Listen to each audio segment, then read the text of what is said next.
Everybody asking how we doing, say we good. Don't need no one to tell me how to live just like they would. It ain't their business, but they in it, I don't know why. Revolved around my life after I found another.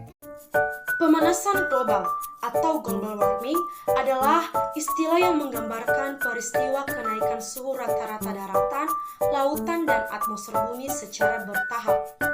Nah, penyebab terjadinya pemanasan global adalah yang pertama, meningkatnya gas rumah kaca.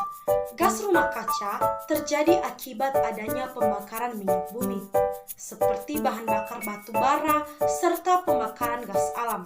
2. Efek rumah kaca. Nah, efek rumah kaca ini menjadikan panas yang berada di bumi tidak dapat dipantulkan keluar angkasa, tetapi terperangkap di atmosfer.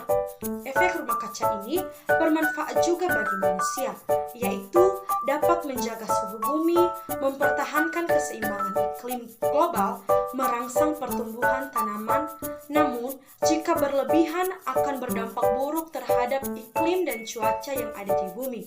3. Polusi sampah plastik yang tidak dapat didaur ulang. Nah, gas metana yang berasal dari plastik yang terkena sinar matahari dikatakan sebagai salah satu penyebab utama perubahan iklim. Hal ini berhubungan dengan peningkatan pemanasan global. 4. Boros penggunaan listrik. Pemborosan listrik membuat cadangan energi listrik menjadi semakin menipis karena energi listrik memerlukan pembakaran batu bara sehingga meningkatkan pemanasan global. 5. Polusi udara akibat asap industri pabrik. Nah, industri pabrik menyebabkan banyaknya asap yang dihasilkan dan dapat mengakibatkan polusi udara yang akan membuat lingkungan tercemar dan terjadinya pemanasan global. 6. Penebangan pohon, kerusakan, dan pembakaran hutan. Perusakan hutan akan menyebabkan pemanasan global karena hutan memiliki fungsi penyerapan gas karbon dioksida dan hutan merupakan penghasilan oksigen. Adapun beberapa dampak dari pemanasan global. Yang pertama, meningkatnya temperatur bumi di beberapa wilayah dan perubahan iklim. 2. Hilangnya terumbu karang karena meningkatnya suhu dan pengasaman air laut. Padahal banyak spesies lain yang hidup bergantung pada terumbu karang. 3. Curah hujan dan cuaca yang tidak menentu sehingga menyebabkan terganggunya hasil panen. Yang keempat, lapisan ozon atau atom oksida pada atmosfer menipis. Nah, dalam hal ini ada beberapa cara menyikapi dan menanggulanginya, yaitu yang pertama, konservasi lingkungan. Konservasi lingkungan ini maksudnya dapat dilakukan dengan cara menanam pohon dan penghijauan lahan-lahan dengan kondisi yang kritis.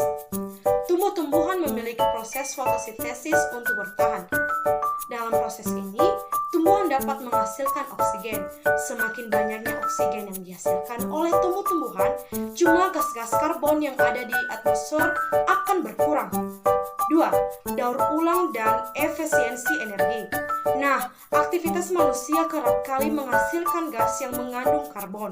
Contohnya penggunaan kompor minyak. Asap yang mengandung gas karbon dihasilkan oleh kompor minyak tanah naik ke udara.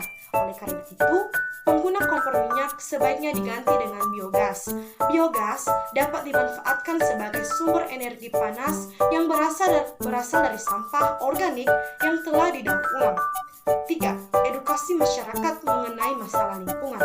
Nah, masyarakat lingkungan dunia perlu memiliki edukasi pemahaman terhadap masalah lingkungan agar sama-sama bersatu untuk menanggulangi masalah tersebut.